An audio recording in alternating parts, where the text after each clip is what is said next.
Salut à tous, aujourd'hui on se retrouve pour une nouvelle vidéo, du coup avec le pasteur Juan de l'église de Sète. Et du coup on va commencer tout de suite. Bon, ça va ou quoi? Ça va, impeccable. Alors, on va commencer du coup par une question. Et du coup tu viens d'où? Alors moi je viens d'ici, je suis de Sète. Comment t'as rencontré Dieu? Alors mon témoignage, moi, c'est que j'ai connu Dieu à l'âge de 14 ans. Donc c'est à l'âge de 14 ans que je commence à aller à la réunion, mon père est serviteur. On a eu cette vie de Dieu en Christ. Et ça m'a beaucoup aidé à moi dans ma vie, de voir mes parents qui étaient chrétiens, qui priaient Dieu, ma mère qui chantait, mon père qui était prédicateur. Et c'est vrai que ça m'a amené à venir à l'église. Et à l'âge de 14 ans, j'ai vraiment rencontré Dieu, j'ai fait vraiment une rencontre avec lui. Et depuis, j'ai continué à suivre le Seigneur jusqu'à aujourd'hui. Ça fait quoi de grandir dans une famille chrétienne? Parce qu'il y a des gens qui nous écoutent qui ne savent pas c'est quoi grandir dans une famille chrétienne. Alors grandir dans une famille chrétienne, il faut savoir que c'est aussi grandir comme une famille normale. Et toujours, c'est pas parce qu'on vit dans une famille chrétienne que tout est bien, que tout est tranquille ou qu'il y a tout le temps la paix. Non. Même grandir dans une famille chrétienne, il y a des difficultés, il y a des problèmes comme dans toutes les familles. Mais moi, en parlant de ma cause à moi, c'est que de voir un papa et une maman qui nous donnent des valeurs comme la paix, l'amour, la parole de Dieu, ça a fait qu'on s'est élevé dans des bonnes choses, dans la paix, pas se disputer, pas vivre dans le mensonge, faire pour le mieux. Et moi, de les voir comme ça dans l'église, ça a apporté que des bonnes choses pour mon futur. Aujourd'hui, je suis pasteur et ça fait partie aussi de Dieu m'a touché, mais ma famille aussi était là pour moi. Ok, et donc du coup, tu as connu l'église à 14 ans, c'est ça? Enfin, tu as connu Dieu à 14 ans? Oui, j'ai connu Dieu à 14 ans, parce que depuis tout petit, je vais à l'église avec mon père. Mais depuis l'âge à 14 ans, c'est vraiment là où j'ai rencontré Dieu. Et je me suis baptisé à l'âge de 14 ans. Et après, j'ai plus manqué les réunions. Donc je suis allé à la réunion, j'ai écouté les prédications, les cantiques. Et jusqu'à aujourd'hui encore, parce qu'après je raconterai mon expérience par rapport à l'appel que j'ai eu. Et depuis ce jour-là, tout s'est bien passé pour moi personnellement. Du coup, comment ça s'est passé ton appel, tout ça, l'appel au ministère, comment ça s'est passé? L'appel au ministère, ça a été pour moi quelque chose d'extraordinaire. Pour beaucoup de personnes, non, mais pour moi, oui.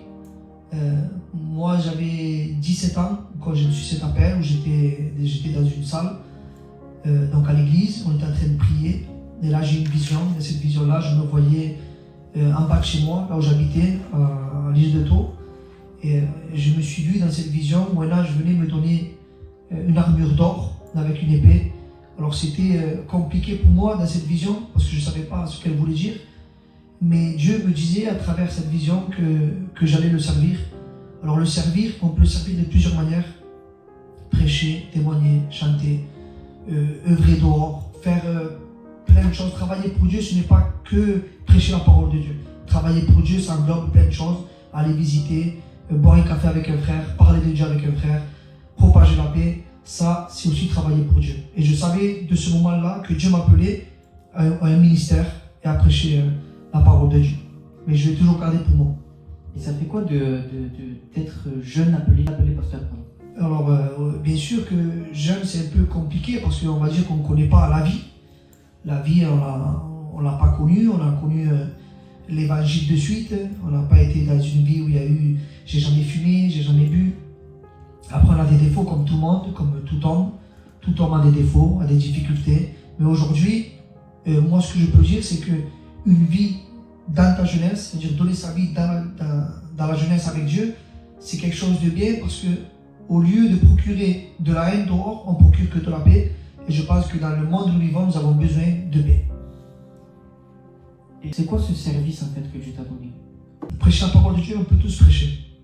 C'est pas ça. Aujourd'hui, ce qui est compliqué, c'est les critiques, c'est tout ce qui est autour de nous. Parce que nous, en fait, si vous voulez, on veut faire la volonté de Dieu, on veut faire pour le mieux, on veut faire que ça puisse avancer dans les choses de Dieu. On veut satisfaire le maximum de personnes qui puissent travailler avec moi, collaborer avec moi. Et des fois, il se peut qu'on arrive à bien faire les choses et des fois, il se peut aussi qu'on soit un peu maladroit, malheureusement, parce qu'on n'est que des êtres humains. Mais on fait tout pour l'œuvre de Dieu. C'est compliqué, c'est pas toujours facile. mais qu'on a Dieu dans notre cœur, on sait la cause, pourquoi on le fait. Et je pense que c'est ça la plus grosse et la plus grande motivation, c'est l'amour de Dieu dans le cœur d'un chrétien. En tant que famille, comment ça fait d'être pasteur dans ton couple, dans ta relation? Comment tu as pu baser aussi ton ministère dans ton couple? Alors le ministère dans un couple, ce qu'il faut savoir, c'est qu'il faut que la femme suive son mari, c'est très très important. Car aujourd'hui, le couple se fait à deux, le ministère se fait aussi à deux. Ça veut dire que moi je prêche la parole de Dieu, mais j'ai ma femme qui est à mes côtés, qui est avec moi. Et comme je dis, des fois la vie, il faut savoir avoir un équilibre. La vie de Dieu, la vie aussi en particulier, ça veut dire à la maison. Je reste un pasteur à la maison, mais je suis un papa, un mari. J'ai des enfants, j'ai 3 enfants, et il y a aussi encore des hauts et des bas. Mais on continue à avancer dans l'œuvre de Dieu. Comme je dis, aucun homme est parfait. La Bible le dit, qu'aucun homme est bon. Et aujourd'hui, même avec ses défauts, ses manquements, on continue à louer le Seigneur dans ce ministère, en faisant attention qu'il y ait équilibre et qu'on puisse faire attention à sa maison et aussi à la maison que Dieu m'a confiée, qui est l'église de Dieu. Donc en parlant de l'église de Dieu, comment ça se passe d'être responsable d'une église quand même grande? Alors oui, donc avoir une responsabilité d'une église, déjà pour moi c'est une fierté, parce que voilà, Dieu m'a choisi. Je pense depuis que je suis tout petit, Dieu savait que j'allais prendre cette église, et je suis fier, content. Donc encore une fois, c'est des récompenses que Dieu m'a données, c'est des charges que Dieu m'a données, des fois compliquées, parce que encore une fois, on ne vit pas dans la perfection, même si on court vers la perfection, l'apôtre Paul le dira, mais on essaie toujours de faire pour le mieux. Et je pense que la réussite, ce n'est pas que moi. La réussite, c'est que j'ai beaucoup de personnes qui sont avec moi. Et tout ce qu'on fait, c'est pour l'œuvre de Dieu, c'est pas pour nous. C'est ton ministère avec ta femme? Alors du coup avec ma femme, donc il faut savoir que je me suis mis très jeune avec elle, j'avais 15 ans. Et du coup, quand j'ai reçu moi l'appel, je ne l'avais dit à personne, je l'ai gardé pour moi. Et cet appel s'est confirmé avec des serviteurs qui étaient plus anciens dans l'église, qui étaient responsables. Il y avait José Rodriguez, il y avait plein d'autres serviteurs qui étaient là. Et c'est lui qui est venu me voir un jour me confirmant l'appel que j'avais reçu, sans moi lui avoir dit quelque chose. Donc l'appel, je l'ai toujours reçu, mais je ne l'ai jamais propagé chez quelqu'un, chez mon papa, sachant qu'il est aussi pasteur. Je ne lui ai jamais dit à ma future femme, parce que je n'étais pas encore marié, et aussi aux serviteurs qui étaient là. Je n'ai jamais expliqué ce que j'avais reçu, mais quand il me l'a confirmé, donc ça s'est fait des années plus tard. Donc j'ai gardé ce secret dans mon cœur pendant plusieurs années, que j'ai jamais divulgué. Et avec le temps, quand je me suis marié, je savais qu'il fallait déjà que je me marie avec une femme qui puisse suivre cet appel que Dieu déjà m'avait donné. Et cet appel que Dieu m'avait donné, je savais que c'est pas donné à toutes les femmes de pouvoir suivre son mari en tant que serviteur de Dieu, parce que c'est une charge, encore une fois, qui est compliquée. C'est une charge de la femme d'avoir un bon témoignage. Il fallait qu'elle soit avec moi. Il faut qu'elle soit aussi mon amie, avec qui je pouvais parler avec elle, que je puisse discuter de plusieurs choses. Elle s'est baptisée en même temps que moi, donc on avait tous les deux 14 ans qu'on s'est baptisés. Et si vous voulez, on a vécu les choses de Dieu ensemble, elle et moi. Donc avec le temps, elle a accepté du coup l'appel, et l'appel au ministère, ça a appelé à beaucoup de concessions. Cela veut dire qu'il fallait qu'on se consacre, moi d'un côté, mais elle aussi, parce qu'il faut savoir que si elle n'est pas là, moi dans le ministère, je n'ai pas pu prolonger ou aller un peu plus loin dans les choses de Dieu et dans l'œuvre. Il fallait qu'elle soit avec moi. Donc on a tout fait pour que ça puisse marcher. Et aujourd'hui, ça fait 10 ans que je prêche la parole de Dieu. Ça fait pas mal d'années. Et avec les hauts et les bas, elle est toujours là pour me soutenir et qu'on puisse avancer, moi et elle, ensemble, main dans la main, dans l'œuvre du Seigneur. Est-ce que tu as eu des doutes? Alors des doutes, on en a toujours.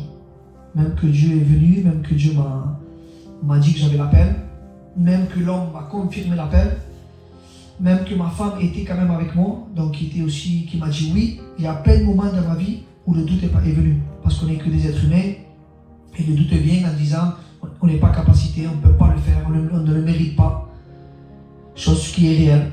Mais en confiant avec Dieu, on voit que Dieu à chaque fois, avec Moïse n'a pas voulu libérer le peuple d'Égypte, parce qu'il bégayait, il ne savait pas trop parler, mais Dieu a la capacité.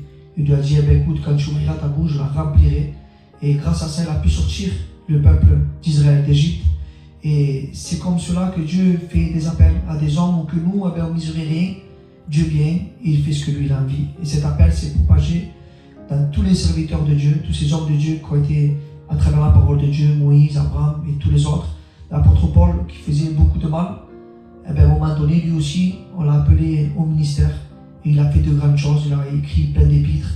Et je pense qu'aujourd'hui, l'homme qui est appelé de Dieu, eh bien, que ce soit dans la difficulté, que ce soit dans la tribulation, dans Actes 14, 22, il dira, c'est par des tribulations que nous rentrerons dans le royaume des cieux. Et je pense qu'aujourd'hui, on a besoin eh bien, on va dire, d'être un peu dans cette tribulation-là pour pouvoir travailler un peu plus dans le du Seigneur. Et du coup, ça relie un peu la question que je t'avais posée tout à l'heure. Le fait d'être appelé jeune, ça t'a pas mis un poids en plus? T'as réussi quand même à rester centré, on va dire, dans ta vie chrétienne? Alors, il fallait que je reste centré dans le but où quand tu es jeune, donc pasteur, il faut aussi arriver à se faire une place. Donc là, je ne parle pas en tant que dans les choses spirituelles, parce que Dieu, la place, me l'avait déjà mis. Après, c'est en tant que terrestre, en tant qu'ici, dans une église, s'établir aussi dans une église. Ce n'est pas toujours facile, parce qu'on est jeune. Et souvent, on a ce poids de ne pas trop bien faire.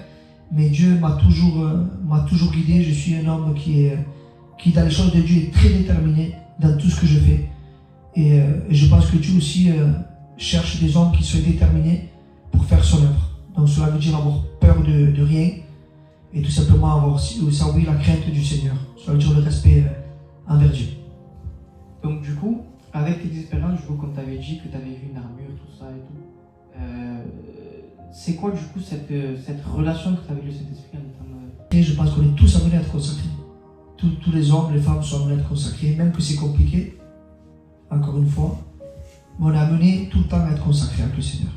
Donc aujourd'hui, cette relation, nous devons la rechercher dans le secret. Elle ne se fait pas même qu'on le fasse en public, on prie, on chante, on prêche, on témoigne, mais la réussite, le succès pour être un homme consacré, c'est dans le secret. C'est dans l'intimité où on est tout seul, où personne ne nous voit, pas de femme, pas d'enfant, il n'y a que moi, le Saint-Esprit. Et je suis convaincu que c'est le seul qui peut vraiment nous écouter et nous aider pour traverser toutes les épreuves et encore une fois accomplir ce ministère que Dieu m'a confié. Du coup, tu as eu des expériences être seul dans le secret, tout ça que tu pourrais partager? Alors dans le secret, j'ai eu pas mal d'expériences où Dieu m'a parlé. M'a donné cette facilité de pardonner à des choses que je ne pouvais pas pardonner. Ça appartient à ma vie privée. Ce sont des choses qui sont un peu plus compliquées. Mais ce pardon-là que je ne pouvais pas avoir, c'est que dans le secret, où Dieu m'a aidé à pouvoir pardonner ces gens. Et j'ai réussi à les pardonner aujourd'hui. Cela veut dire que quand il y a quelque chose qui ne va pas, ou même quand il y a des choses qui sont bonnes, il faut toujours vivre dans le secret. La réussite se trouve dans le secret. Une question un peu compliquée. Comment combattre le surnaturel? Le surnaturel, dans quel sens? Dans le sens... comment on combat avec Dieu? On combat avec Dieu contre l'ennemi? Ouais. Alors, combattre contre l'ennemi, c'est un sujet qui est un peu plus approfondi, un peu plus compliqué. Moi, comme je dis souvent, il y a un verset qui dira « Soumettez-vous à Dieu, résistez-lui, ferme, et il fuira loin de vous. » Cela veut dire que là, déjà, on voit que le verset que le diable a le plus peur aujourd'hui, c'est ce verset-là. Il faut se soumettre à Dieu et surtout être ferme devant lui et résister. Et le diable s'en va. Et je pense qu'aujourd'hui, la réussite, ce n'est pas tout simplement en rechassant, en priant. C'est ça. La réussite, c'est tenir. Et aujourd'hui, c'est compliqué de tenir. Tenir face à la tentation, tenir face aux personnes qui nous veulent du mal, tenir face à des critiques, à des murmures, tenir face à plein de difficultés. Si on tient face à l'ennemi, qu'on tient ferme, bien sûr, toujours être soumis à lui, ça c'est la clé aussi de la réussite pour pouvoir arriver à combattre toutes ces choses surnaturelles qui viennent dans nos vies. Comment on prépare un message? Alors moi, en tant que serviteur de Dieu, préparer un message, il y a préparer un message, ça veut dire qu'on étudie la parole de Dieu. On commence à étudier, on commence à lire. Après, il y a méditer la parole de Dieu. Donc, ça veut dire que je prends un verset que Dieu me met à cœur et je le médite toute la journée. Et je fais aussi un message. L'apôtre Paul va dire, appliquez-vous à vos enseignements. Il faut s'appliquer quand on prêche la parole de Dieu. C'est pas comme ça qu'on va en prêche. Après, il faut aussi se laisser diriger par le Saint-Esprit. Le Saint-Esprit vient, nous révèle des messages qu'on peut donner au peuple.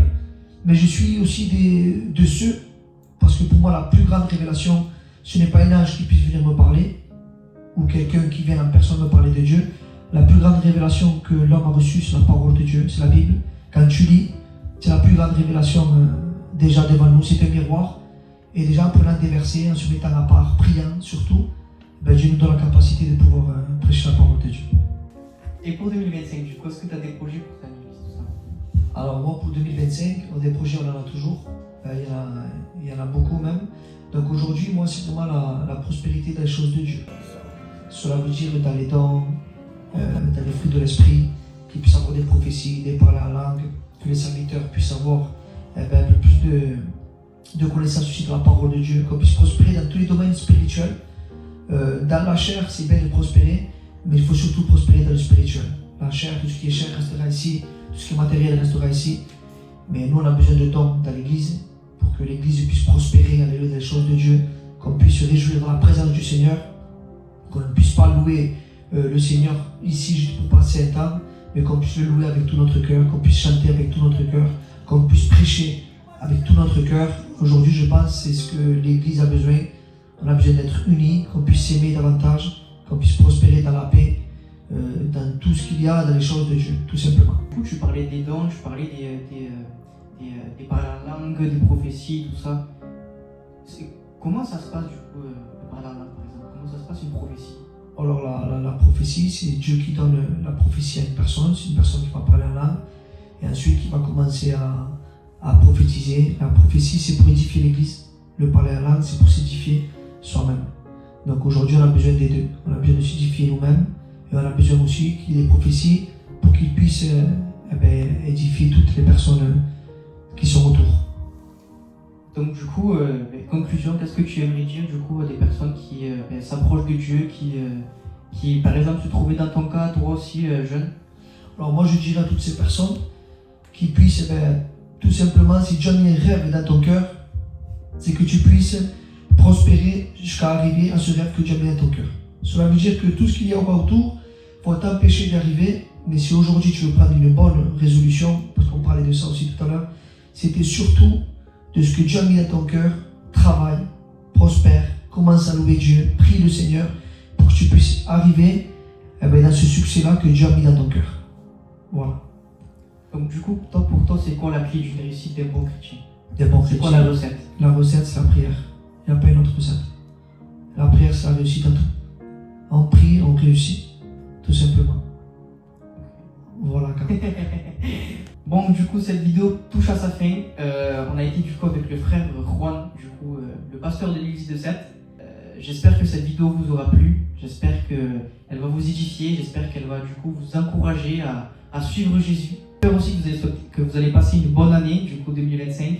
Que vous allez du coup, ces résolutions, avoir la résolution de suivre Jésus. N'hésitez pas du coup à vous abonner, à liker la vidéo, à partager.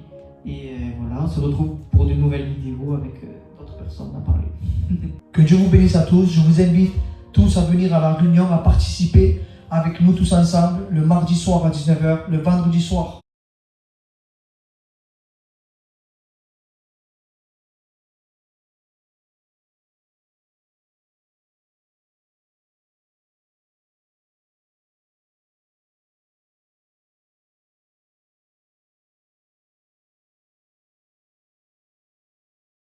à 19h et le dimanche matin à 10h30. Voilà, que Dieu vous bénisse à tous. L'adresse est 4 avenue Jean Mermoz et nous invitons à tous à pouvoir venir ici, chanter, témoigner et prêcher la parole de Dieu ensemble. Que Dieu vous bénisse à tous.